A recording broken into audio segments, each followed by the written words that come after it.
तो मैं तुम्हें सिखाऊंगा कि कोई भी चेहरा रेफरेंस से कैसे ड्रॉ किया जाए। तो किसी भी चेहरे को अगर तुम्हें अच्छे से ड्रॉ करना है तो तुम्हें ये 6 स्टेप्स फॉलो करने पड़ेंगे। ये क्या है स्टेप्स? सबसे पहला स्टेप है तुम्हें कोई अपना रेफरेंस ढूंढना पड़ेगा। किसी का भी रेफरेंस ढूंढ लो। ये हो सकता है कि तुम्हारा कोई अच्छा दोस्त हो या तुम्हारा कोई ऐसा इंसान हो तुम्हारी ज़िंदगी में जिसने तुम्हारा बहुत साथ दिया या वगैरह वगैरह, या कोई सेलिब्रिटी भी हो सकता है जो तुम्हें बहुत पसंद है। रेफरेंस लिया जैंक्यूरी का क्योंकि मुझे बहुत पसंद है। हाँ, ये बात याद रखना, ये रेफरेंस उसी का होना चाहिए जो इंसान तुम्हारी ज़िंदगी में एक बहुत अहम महत्व रखता है। क्योंकि तुम अभी शुरू कर रहे हो तो ये ज़रूरी है कि ये इंसान एक इम्पोर्टेंट पर्सन है। रेफरेंस लेने के बाद तुम्हें सबसे पहले करना है उस कैरेक्टर का एनालिसिस कैसे करोगे तुम? उस पर एक सर्कल ड्रॉ कर दो। जो भी वो चेहरा है उस पर, उसके चेहरे पे एक सर्कल ड्रॉ कर दो। उसके नाक से होते हुए, होठों से होते हुए चिन तक एक सीधी लाइन खींच दी। अब तुम्हारे पास एक सर्कल और एक लाइन होगी। अब जहाँ से उसकी आंखें जा रही है उस स्ट्रेट लाइन को वहाँ से हॉरिजॉन्टली काटो तो तुम्हें एक प्लस मिल गया होगा और साथ ही साथ एक सर्कल मिल गया होगा। तो ये जो प्लस है इसके ऊपर थोड़ी सी ऊपर, या कहें तो सर्कल को बीच में से काटने पे हमें आईब्रो लाइन मिल जाएगी।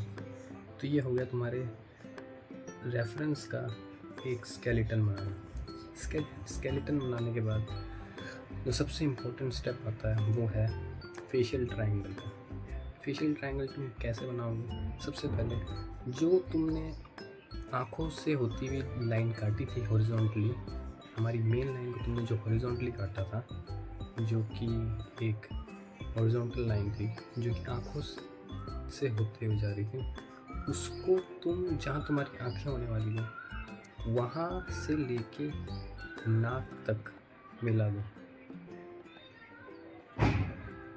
ठीक है, इसके बाद क्या होगा, इससे तुम्हें एक ट्रायंगल मिल जाएगा और तुम्हें इस ट्रायंगल को कंपेयर करना है अपने रेफरेंस से कंपेयर करने के बाद इसके थोड़ी सी नीचे तुम्हारे होठ होंगे, वहाँ से भी हमें उस मेन लाइन को काटना है।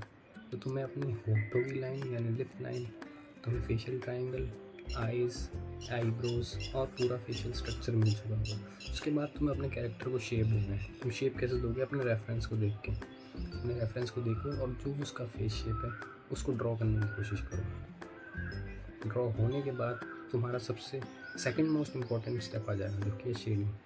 शेडिंग तुम्हें तभी आएगी जब तुम अच्छे से प्रैक्टिस करोगे, अच्छे से अलग अलग चीज़ें ड्रॉ करने की कोशिश करोगे, जब भी तुम्हें शेडिंग आ पाएगी। उसके बाद शेडिंग एक बार पूरी हो जाए, जैसे मर्जी शेडिंग कर सकते हो तुम। शेडिंग की बहुत सारी टेक्निक्स होती हैं, तुम अपनी खुद की टेक्निक भी डेवलप कर सकते हो। सबसे ज़्यादा पॉपुलर टेक्निक जो है शेडिंग की वो है हैचिंग, और भी बहुत तरह की शेडिंग्स होती हैं। तो शेडिंग हो जाने के बाद लास्ट स्टेप जो बचता है, जो कि सबसे इम्पोर्टेंट स्टेप है, जो आर्ट में सबसे इम्पोर्टेंट स्टेप माना जाता है, वो है इन्जॉय द प्रोसेस। क्योंकि अगर तुम ये नहीं करते हो तो तुम आर्ट में एक बहुत बड़ी चीज़ मिस कर रहे हो। क्योंकि किसी भी काम को हम करें तो हमें उसको एंजॉय ज़रूर करना चाहिए। और आर्ट तो एक ऐसी चीज़ है जिसका कोई फॉर्म नहीं होता है। इसको तुम्हारी आत्मा एक शेप देती है और तुम्हारा माइंड इसको पूरा करता है। तो ज़रूर याद रखना कि अपने प्रोसेस को एंजॉय करो, जैसा मर्जी तुम्हारा पहले टाइम में बने, उसको एंजॉय करना बहुत ज़रूरी है। अगर तुम एंजॉय करते हो हर प्रोसेस को तो तुम्हारी आर्ट जर्नी एक बहुत ही अच्छे मोड पर जाएगी। और अगर तुम नहीं करते हो तो तुम एक दो ड्राइंग में थक जाओगे और छोड़ दोगे आर्ट करना। So don't forget to enjoy the process. Thank you so much.